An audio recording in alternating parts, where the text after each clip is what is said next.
আজকের মজাদার গল্প বাঘ ও বাদুড়ের ফুচকা দোকান। মজাদার এক কথা হলো, আমাদের মানুষদের মতো পশুরাও ফুচকা খেতে ইচ্ছে প্রকাশ করত। তাই বনের মধ্যে দুজন ফুচকার দোকান দিল। এক হলো বাঘ মামা আর একজন হলো বাদর ভাই। দুজনে খুবই ঝগড়া করতো তাদের দোকানের বিক্রি বাটা নিয়ে। একদিন বাঘ মামা হাঁকাতে থাকলো, ফুচকা খাবেন নাকি? স্পেশাল ফুচকা 30 টাকা প্লেট। ফুচকা খাবেন নাকি? এটা শুনে বাদর ভাইও চিৎকার করতে লাগলো, দই ফুচকা খাবেন নাকি? দই ফুচকা 20 টাকা প্লেট। এটা শুনে বাঘ মামা বাদরকে বলল, এই বাদর, তুই তোর দই ফুচকার প্লেটের দাম কমাচ্ছিস কেন? আমার তো স্পেশাল ফুচকা একটু কম দাম হয়। বুঝতে পেরেছি কম দাম কেন করছিস, যাতে আমার বিক্রি কম হয় তোর বিক্রি বেশি হয়। তখন বাদর বলল, আমি আমার ফুচকার প্লেট কত বিক্রি করব সেটা আমি বুঝবো, আমার লস হবে। তুমি এর মধ্যে ঢুকছো কেন বাঘ মামা? এইভাবে দুজনে ঝগড়া করার অতঃপরে তারা সিদ্ধান্ত নিল যে তারা একটু দুজনের থেকে দুজনে সরে দোকান নিয়ে বসবে। যা ভাবা তাই কাজ। তৎক্ষণাৎ তারা একটু দূরে গিয়ে বসলো। এরপর তারা যে যার মতো সেতার হাঁকাতে শুরু করলো ফুচকা বিক্রির জন্য। ফুচকা ফুচকা নেবেন নাকি? স্পেশাল ফুচকা, জোর ফুচকা 30 টাকা প্লেট। ফুচকা ফুচকা নেবেন নাকি? দই ফুচকা 20 টাকা প্লেট। তারপর সেখান দিয়ে যাচ্ছিল এক শেয়াল আর তার বউ।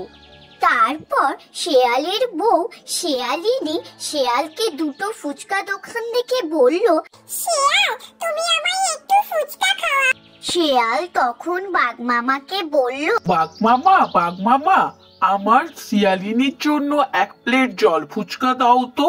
বাঘ বলল, দিচ্ছি শিয়াল ভাই, একটু দাঁড়াও, তৈরি করতে দাও জিনিসটা। ঠিক আছে বাঘ ভাই, একটু তাড়াতাড়ি দিলে ভালো হয়। বাঘের বিক্রি হচ্ছে দেখে বাদর শেয়াল আর শেয়ালিনীকে বলল, ওর ফুচকা খাবেন না, ওর ফুচকায় নোংরা আছে, একদম খাবেন না ওর ফুচকা। আমার ফুচকা খান, আমার স্পেশাল দই ফুচকা খান। তখন শেয়াল বাঘকে বলল, ও ভাই, বাদর ভাই কি বলছে? তোমার নাকি নোংরা ফুচকা, তোমার ফুচকা খাবো না। তখন বাঘ বলল, বাদরের ফুচকা খাবেন তো? দই ফুচকা ওর বিক্রি হয় না, অনেক দিনের দই খান, যখন শরীর খারাপ করবে তখন বুঝবেন।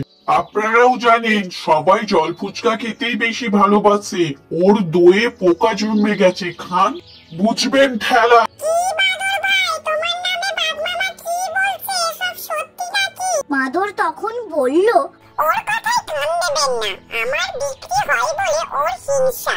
আমি যদি আপনাকে খারাপ আর পোকা দই দিই, সেটা তো আপনি খেলেই বুঝতে পারবে। তা খেয়েই দেখুন, তারপরে বলবেন এসব কথা।